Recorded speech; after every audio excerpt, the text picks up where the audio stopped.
that it's very likely this is the top 5 most valuable backfield and total fantasy points in the league. And right now you're getting Harvey going, in the 5th to 6th. You're getting Dobbins going in the 8th to 9th. I bet one of those guys winds up being one of the most impactful picks in fantasy. 5 backfields that are going to decide your fantasy football season. That is what we are talking about today on the RotoViz Fantasy Football Show. My name is Colm Kelly. Delighted to be joined here by Jakob Sanderson. We're going to dive in. We may even be getting a little bit of sneak preview to a little bit of work that Jakob is doing on his preseason Hitchhiker's Guide to the running back position. So we're going to dive into some backfields that either have competitions for different reasons, or we're in preseason and we're still wondering how the touch shares are going to go, whether that's to do with rookies, whether that's to do with injuries, or maybe coaching changes. So it's going to be a fun show here as we dive into some of these teams. Jakob, thanks for jumping aboard the show. And as we record this Monday, the 11th of August, we have a 1 week kind of preseason in the books, and we only have a couple of weeks left. I felt over the weekend I may have overextended myself a bit when it got to like drafting and diving into stuff. There's the Kings Classic is an auction format with a redraft league that's on at the Fantasy Football Expo every year, but they have an international version of the event now, so an online format. We did that this weekend, but I'm feeling that the doors and the walls are closing in. We need to get these drafts in the books, and we need to like make every second count. And with a 10-month-old in the house, it can be tricky to get those moments to make those drafts happen. So are you feeling that we're like getting so close to the season that we need to get these drafts done? Definitely. I had my first main event fast draft last night, and I remember I was like, trying to look through. My buddy that I usually do a couple teams with was texting me, was saying we got to schedule these in, and I'm looking and I'm like, oh my God, I already have a few of these that are scheduled with other people. Yeah. I have, a trip to Toronto to go see Oasis. Oh, and nice. I'm looking at it and I'm like, oh, where am I going to fit in these drafts? It always sneaks up on you. Yeah. I felt the same way with when I was trying to plot out when I'm going to release each of these preseason Hitchhikers articles. And I was like, oh my God, basically I got to get one of these out every 3 days. It gets crazy in and around this time for sure. It always feels like a complete mad dash. It kind of feels like it comes out of nowhere. But it's really exciting. I mean, this is the most fun time. We're in the end game now. Yeah, and it's we always, like you mentioned, go to see Oasis. I'm going to an event in London in a couple of weeks' time, and that rules out like a complete Sunday of potentially drafting. So you're trying to alter those plans. So we will get them all done, and hopefully that leads us to championship glory at the end of the season. But we are going to dive in here. You mentioned the Hitchhiker's Guide. I guess a good chance to plug that as we get ready to start off here. That'll be up on the Substack. Is that right? That's right. Yeah. So for anyone who's at all familiar with my column inside the NFL season, I write at least twice a week the Hitchhiker's Guide to Running Back, it's sort of a streaming running back column, but especially early in the season, we touch on basically the shifts and changes in every backfield, and we'll mix data analysis, some film analysis of each backfield, and I'll try to predict what the best sort of streaming 0 RB type running backs are to start this week, but also how I think some backfields might shift throughout the course of the year based on how these guys are actually playing. So maybe some changes in some of their usage, how injuries might affect things. What I've also done last year, I don't think I actually did it. I did it the previous year, but do the preseason guide basically, where I'll go through every single backfield and I kind of group each article based on some similarities. So I already have my first article out, which is on kind of the contenders to be the RB1 overall, which one I think is ultimately the best choice if you were in one redraft league total and you had to make that decision one time. And then, I'll have other articles where it'll be sort of some of the ambiguous backfields or some of the ones with sort of the quote unquote dead zone running backs. And we'll make sure to touch on every backfield. We go through a suite of different advanced stats, what I expect the usage is going to be, whether I'm buying them or selling them. And it's kind of an all format column between redraft and best ball and dynasty. You can find that at jacobsanderson.substack.com. I will have it linked in the show notes today. We're going to kick off with the Detroit Lions. We're kind of going to go through these in kind of the semi-order of where they are going kind of in the draft board. So I obviously know for the Lions, we have right at the top there, and you're talking about a potential RB1 for the season. Jahmyr Gibbs is currently going in the FFPC redraft formats as the RB2 at the pick 3 overall. He's obviously paired then with David Montgomery, who's the RB26 in the 6th round. Some of these teams are maybe more than 2, maybe you go deeper and there may be somebody who's going to sneak in and crop up on that secondary running back option. But the Lions obviously have been very explosive at the running back position. We've seen teams in the past have a lot of success from dual running backs, I guess we could say, where both of them can be productive. But actually, the way that they have been able to get into the end zone, like I can't remember, I think it was a 16-game stretch where kind of one or both had consistently got into the end zone over the course of up until David Montgomery's injury. So they're consistently getting opportunities and getting points. And we always wonder, what if it was a case that Jahmyr Gibbs got all that work? Well, he got all that work at the end of last season and he absolutely crushed down the stretch. But David Montgomery is back at this particular point. So I guess the question is, like, I think if David Montgomery isn't on this roster, Gibbs is the clear running back one in terms of ADP. He's very close to that as it stands. But what's your thoughts on how the backfield shakes out and kind of how the touch percentage or the opportunities work out in this backfield? Yeah, so the Lions are one of the teams that I wrote about in the first column, and they are unusually fascinating for a backfield that features an RB1 overall candidate. Like, I wrote also in that same piece about the Falcons, about the Eagles. The Falcons backfield is frankly less interesting. It's like, here's a bunch of things about Bijan Robinson, why he's really good, and I expect Bijan Robinson to get all of the touches. That's kind of the idea. And if he gets hurt, then I like Dal or Algier. But the Lions, there's way more variability despite having one of these RB1 overall candidates. Last year, they had 30 expected fantasy points per game. Rough. I think RotoViz numbers might be slightly different than the ones I used, but give or take 30 expected fantasy points. They get a lot of expected points either way. Whatever numbers you use, there's a lot of points. Yeah. So that was, at least in my numbers, that was 4 higher per game than second place, which I had as the Tampa Bay Buccaneers, which is pretty crazy.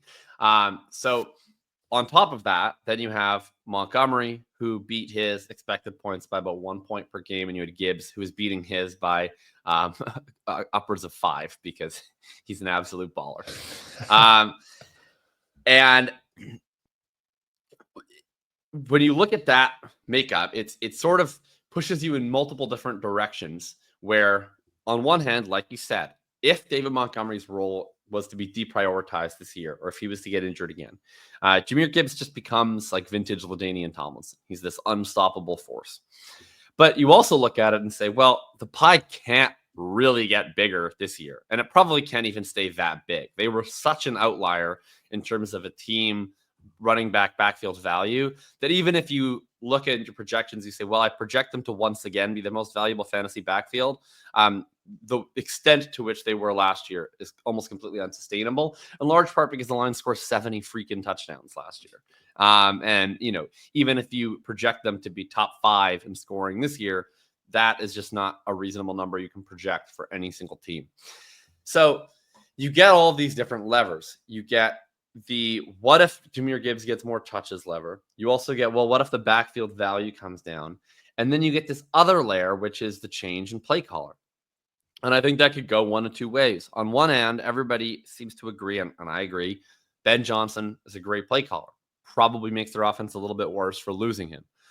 But in some ways, I think that the running back position could even benefit from this change. You get John Morton coming in as a new play caller.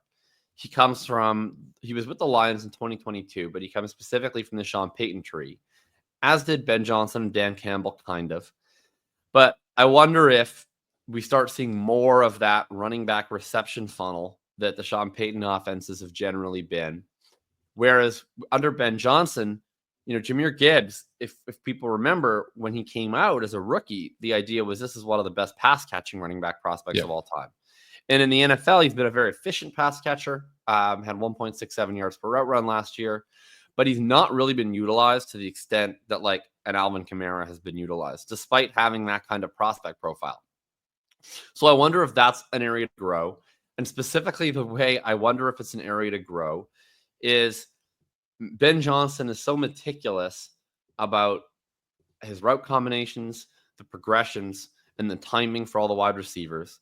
And he's so effective at doing that there aren't a lot of outlet checkdowns in this offense. Usually things go the way that he expects them to go. And that works great for Jared Goff because he's, has some deficiencies, I think, as a decision maker. but is a very accurate quarterback who can play with proper timing. And if Ben Johnson tells Jared Goff, like, this guy's going to be open when you hit your 5-step drop back, just throw it, he's just going to throw it every single time. And he's good at that. I think this year, they're talking about John Morton loosening the reins a little bit, letting the playmakers play a little bit, not having such precise timing. I don't know if that's the choice that I would make, but I think that that's the kind of offense where maybe things work a little bit better for Gibbs, where if he's running those outlet routes and maybe it's not quite as precise, they're not hitting the Amon-Ra, Jameson, Laporta plays on their first read every single time. Maybe there's more check down opportunities. So the way that I viewed this backfield in total was that there's sort of these competing things that could make Gibbs's base role a little bit better if things get phased out with Montgomery. And there's things that could make the offense a little bit worse. But ultimately, I just think because Gibbs is the better player, because he's the younger player, and because he is the better pass catcher, I think kind of anything that goes badly in this offense ultimately comes more at the expense of Montgomery. And if everything stays really, really positively, it could just look like last year, or you have some potential of everything coming together with Gibbs getting a higher percentage of what stays as a really big pie. And for that reason, plus all of his efficiency, I just think he's a huge target. Yeah, one of the things there that you touched on was like the way he could be used. And, when you look at Alvin Kamara, kind of like a PPR machine, just like spamming points with like short dump offs. And you mentioned the precision of this offense and almost using some of those Amon-Ra and Brown plays as like, rather than dumping it off to the running back, dumping it off to the wide receiver in those sort of situations. And we've seen them play it out that way. But he finished last season with 64 targets, and you still get the 38 targets going the way of David Montgomery. So I think that if we could see that kind of become, let's say it was 82 for Gibbs, even being conservative, and take it down on David Montgomery. A lot of these backfields, when you look at like a 1A and a 1B or an A and a B, you see a situation where the secondary guy is coming on kind of to spell the starter. But this almost felt like Trout last season. They were either completely level, or sometimes David Montgomery was the lead option, it felt like, in this offense. So I think like we've seen Gibbs' talent, and it really should be on the team to put that to the forefront and lead and try and get your best. Now, the interesting thing with the Lions is if they're as good as they were last year and they continue to win these games in such convincing style, like I wondered what would be the case last year, like in some of those like Kamara teams where maybe the Saints defense isn't that strong and you get situations where they're having to come back or you're trying to get points in catch-up mode. The Lions just didn't really have that at all. So Gibbs never really has that PPR floor. But if we could get that for him, it would obviously elevate the game quite dramatically. But it feels like, they're doing a lot more drive about. So drive for you, David, drive for you, Jahmyr, rather than going with the lead back. So we'll see how that plays out. But I think for the Lions, they're playing the long game. They want to get to the playoffs. They want to keep him healthy. What we want to see is we want to see him get 400 touches and break scoring for fantasy football. So we'll see which way it plays out. But very excited to see if Gibbs can continue what he did at the end of last season. The Denver Broncos up next, and obviously you get RJ Harvey, a complete change in the backfield. And you can tell me maybe if some of the guys that are lingering about could still factor in, or if it's just going to be J.K. Dobbins and RJ Harvey. But RJ Harvey is a running back 21 in the 5th round. Then you get obviously a big surge in his value post signing with the Denver Broncos for J.K. Dobbins, going from a very late round pick and moving up into kind of depending on what format you're playing in, around kind of 10 through 12.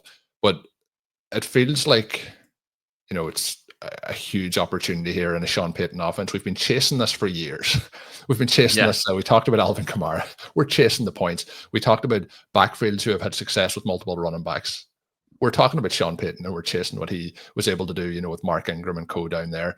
The Denver Broncos, what way does it shake out? Because he did give opportunities to multiple backs last year, whether it was McLaughlin, whether it was Javonte, even if it was Estime, but they none of them delivered efficiency-wise. So is it just these two that have come in this offseason and the rest of the guys can disappear?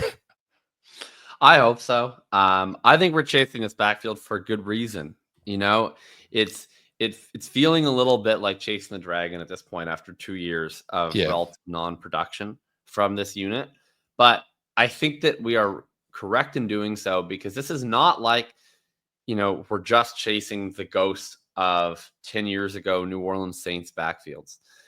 his first season with the Broncos, they were still already a top 5 team in backfield XFP. And last year they trailed off a little bit more as they got, integrated with Bo Nix. And I think he just frankly lost confidence in all of the running backs on this roster. But you still saw Javonte Williams was like top 5 in targets at the running back position. And you look at that usage trend over the last couple of years. Sean Payton wanted to use this backfield, I think, much in the way that he's used previous backfields. It's just they had absolutely nothing going on. Yeah, Javonte, he was coming off the ACL year 1. There's probably higher hopes for him. Didn't get anything done. The next year, I really bought in 2024 that full year, having been recovered from the ACL, was still young. I thought we might see something more like early career Javonte, that there's real upside for him in this Sean Payton backfield. He got the role that I was hoping he would get. He just, everybody responds to these injuries differently. And I think at this point, I don't think he's going to really ever be that same guy we saw in his rookie year, unfortunately.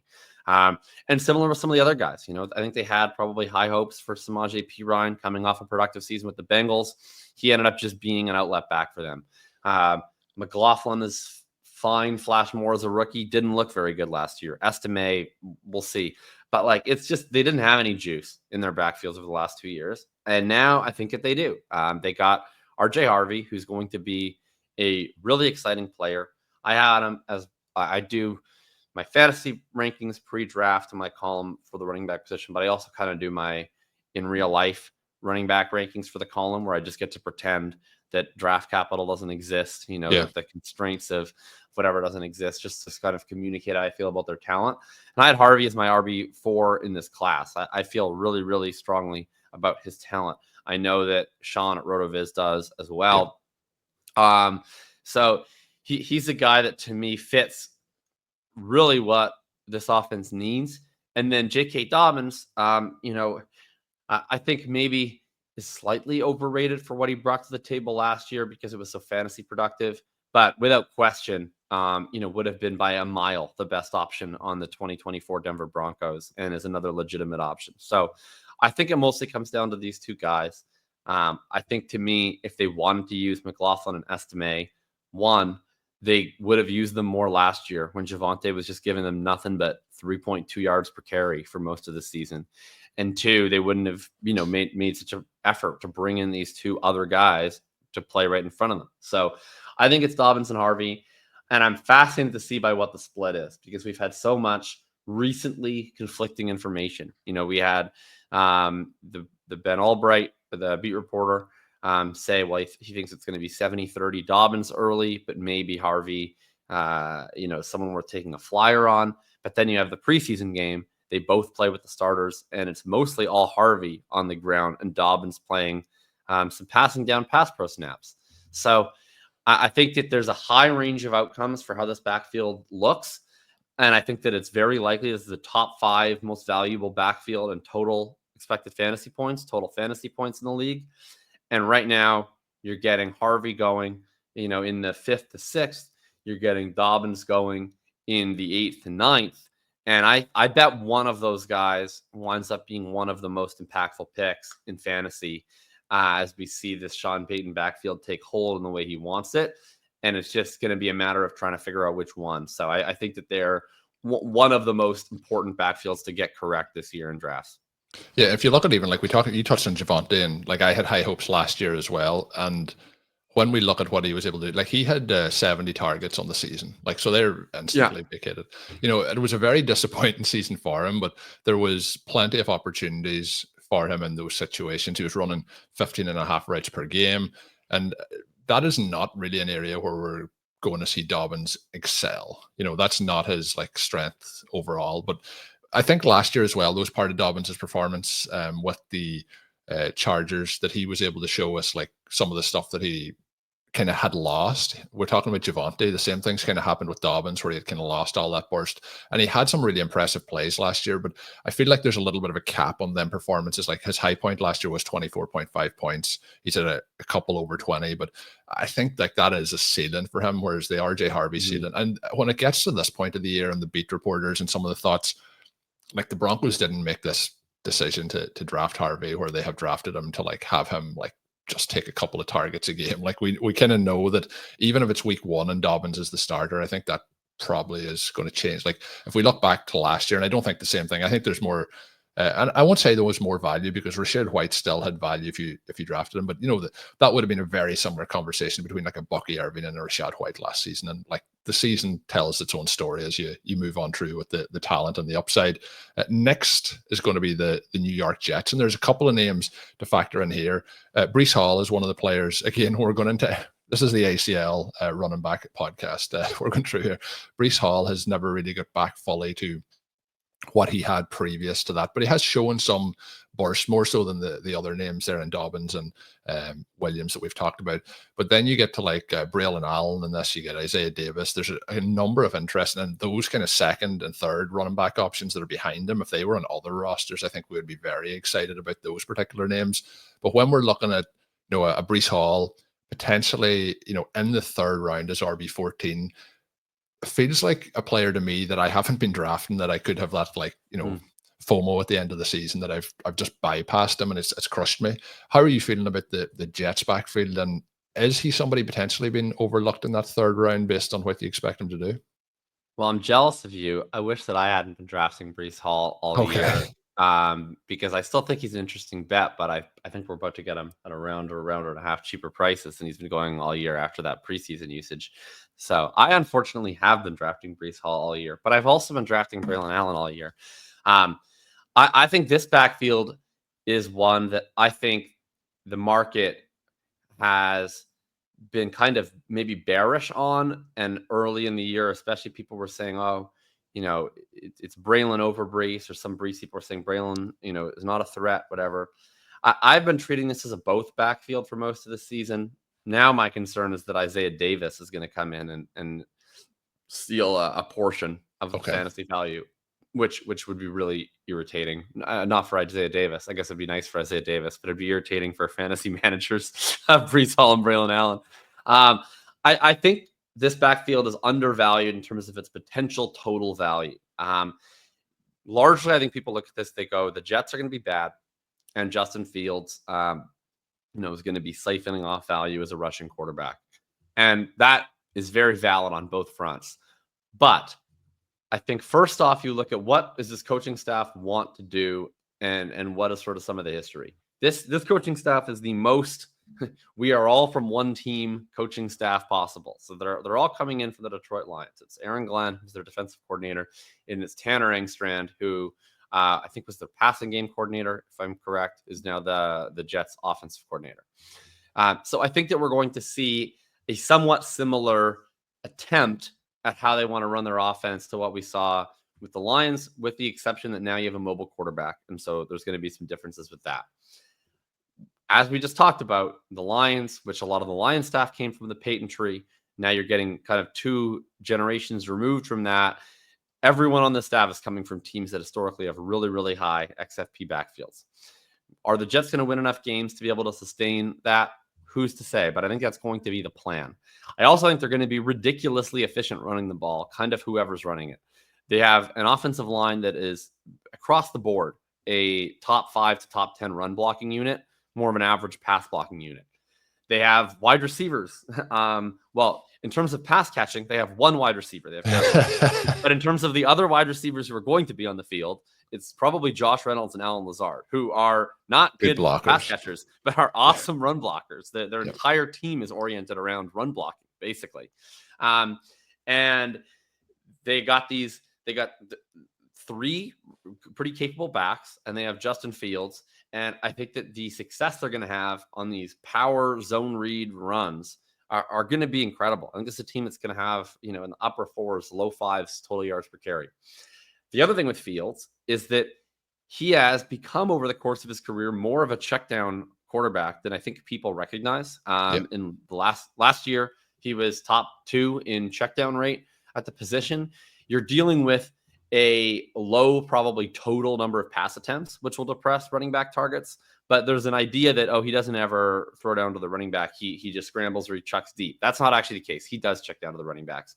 And naturally, as we just talked about, the running backs are going to have to be secondary targets in this offense because Josh Reynolds and Alan Lazard are the wide receiver 2 and wide receiver 3. Yeah. So to me, from a target share perspective, we're going to see, I think, a really, really high running back target share on this offense behind Garrett Wilson. I think that all of that makes its backfield undervalued. And then the other interesting thing is just the talent. And this is why I think it's a fascinating backfield that people are going to have to get right. And I think that in some ways, maybe someone could get really, really wrong because Breece Hall is cheap enough that if we get 2022, 2023 Iowa State elite Breece Hall talent, yeah, you can close your eyes on that and see how he's a first-round pick. And that's kind of what I've been doing.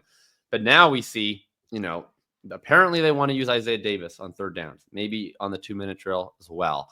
They want to use Braelon Allen a good amount on early downs. And while he was not very efficient last year, he has gotten rave reviews in the preseason, looked great on that one run in the preseason so far. So I think that Breece Hall is one of the biggest high-risk, high-reward picks really in the first 4 or 5 rounds. I think Braelon Allen has a chance to be one of the most undervalued picks in the later rounds. And then you have this kind of variable of Isaiah Davis, who I don't think really can be that fantasy valuable himself without an injury or two, but has a lot of opportunity to kind of depress the percentage of this fantasy backfield that becomes startable into our lineups. And how big of a role he has, I think has a massive impact on this season, frankly, because if you told me it would just be Breece and Allen, I think that both are going to really, really pay off in a big way.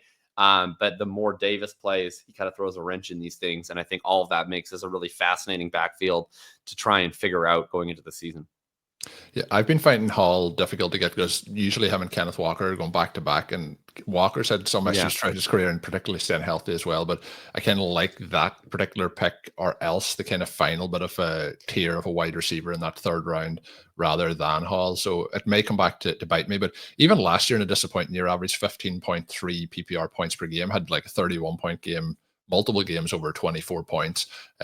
So if it's a case that he can actually show that he's back to what he previously was and consolidate the work, because even the names, the 2 guys behind him, he has had like way the majority of the work in this backfield. So that unless it's a team shift, he could still hold that, and that could be very interesting at the third round ADP. Another backfield that at the moment is it's a bit cryptic and it's hard to figure it all out is the Jacksonville Jaguars.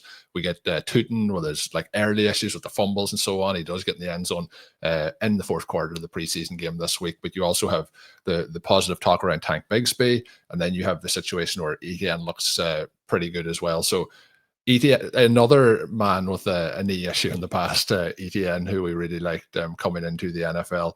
How are you breaking down this Jaguars offense? Because this is a really interesting one and it'll be the same if we get to the Giants here in a moment. The prices are almost the same. Like you're in a tier here where you're like, you just pick one. Like, do you want to take one over the other?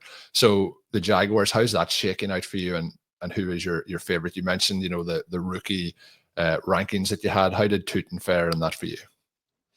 Yeah, this is, I think, if there's one backfield that you need to get right this season to have success, it's probably the Jacksonville Jaguars backfield. And like talking to you about the Buccaneers, we got Liam Cohen coming over, and we've seen what they did as well. Yeah, but back at the very beginning of the show, we talked about the Lions. I said, number 2 in that expected fantasy points per backfield metric was the Tampa Bay Buccaneers, where Liam Cohen is coming from. So, and you look over the history of Liam Cohen, he was at Kentucky for a couple of seasons in the past. Ray Davis had like over 40 catches in a season with Liam Cohen. I don't think anyone really thinks of Ray Davis as being like that dynamic of a pass catching back to have over 40 catches in a college. We'll draft Ray Davis. I like Ray Davis. I just mean like it's like, all right, man. Yeah. We're funneling targets to Ray Davis. Yes. So it's a fascinating backfield to look at because you have what I expect to be a lot of potential value, and yet none of these guys are very expensive. So if any of these guys can even just consolidate it as a pair over the course of the season, you're probably coming out ahead. Etienne has been the guy that I've faded the most, which I guess makes the preseason a little bit scary. My concern with Travis Etienne is, one, I can't think of what he does better than anyone else in the backfield, other than that he might be the most complete. But you look individually, it's like, who's a better sort of short yardage, downhill, bruising runner? I think it's Tank Bigsby. Who's the more explosive runner? Screen pass guy. I think that's Bhayshul Tuten. And then who's the best pass protector, third down outlet guy? I think that's actually LeQuint Allen. So I look at Etienne and I look at, there's someone in this backfield who does every aspect of the position a little bit better than he does. And I think that makes him kind of expendable. I also look at him over the last now kind of every season actually in the NFL, is that he tends to be best at the beginning of the season and fade down the stretch from an efficiency perspective. He was brilliant early in 2022, was kind of average towards the end of 2022. He was super productive and very efficient early in 2023, became pretty brutally inefficient towards the end of 2023. Started 2024 okay and was quite bad towards the end of it. And so you're seeing each year less efficiency, and then within each year, a decline of efficiency. And it just makes me wonder, everybody's bodies are built differently. And is he up to the task of handling this kind of NFL workload where he can come in for a full season and provide positive return on value? I'm just kind of the view that he might not be. So I don't really want to bet on the guy who I see as kind of fading from a career standpoint and who I think will fade within the year. I want to be betting on the late season upside options, the younger options. So I was taking a lot of Bigsby at his cheaper price, but I think his range of outcomes is a little bit narrower. And then Tuten is the fascinating one, where I think there was a dream that I had early in the year that he might just be the week one guy. That's probably not the case now, but could he still be the late season guy? I think the answer to that is yes. He did not rate like that highly in my prospect stuff. Like I liked Harvey a lot more, but he has a really, really interesting data profile as a prospect. Had some of the best missed tackles, force yards after contact rates. Most of what kind of brought him down for me was just I liked some of the other guys a little bit more on film, and I was projecting him to get kind of mid-draft capital.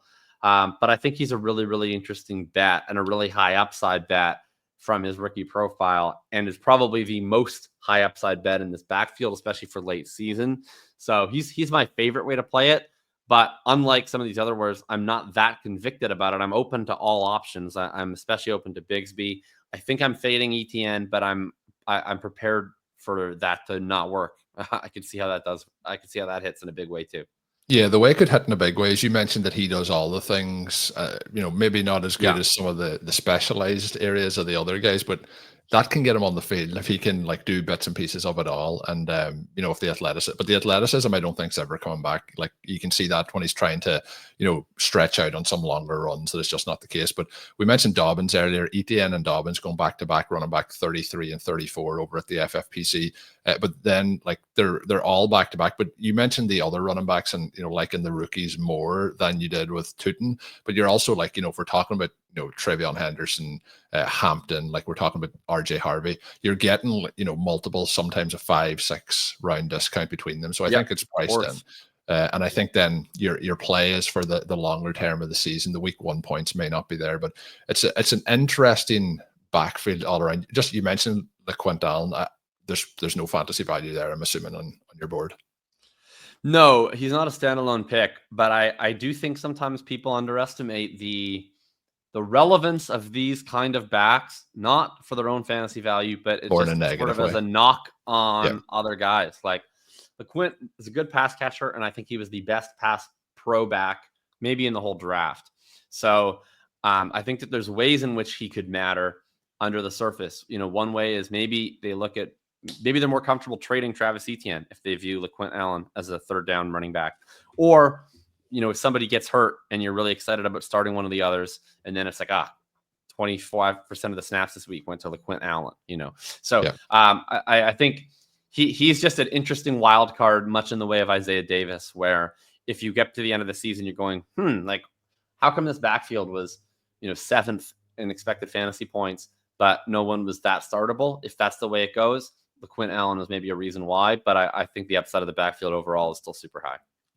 Last one we're going to hit is the New York Giants, and we get two guys kind of going pretty much back to back. That'll probably shift a little bit now with Skattebo's injury, but we have Tyrone, Tracy, Cam Skattebo kind of 8th, 9th round. Interestingly, a lot of the guys, and this is the reason a lot of these guys are going in this compressed zone of the draft, is there's question marks as to who is actually going to be the most useful throughout the course of the season. But how are you shaking out the Giants? This is a different backfield than I think all the other ones I've talked about. The other ones, my case has been, I think this backfield is going to be really, really valuable. And there's some level of ambiguity between, how it shakes out. And maybe everybody hits, or maybe one guy hits in a big way. I don't know that the Giants backfield is going to be that valuable as a whole. But what makes it fascinating to me is you get two guys, both of whom are pretty cheaply available in drafts. And unlike some of these other ones, I think that there is a pretty good chance that one of these guys hits in a huge way and the other guy is a complete non-factor. And that makes me like both of them more. I think that both these guys have more similar skill sets than different. We just saw Tracy be a very clear lead back in the NFL over the course of the year, have some involvement in the passing game, has that receiver background. We saw Skattebo be a complete college workhorse. And so I could see a world, sure, in which they interchange these guys, that it's a 50-50 committee.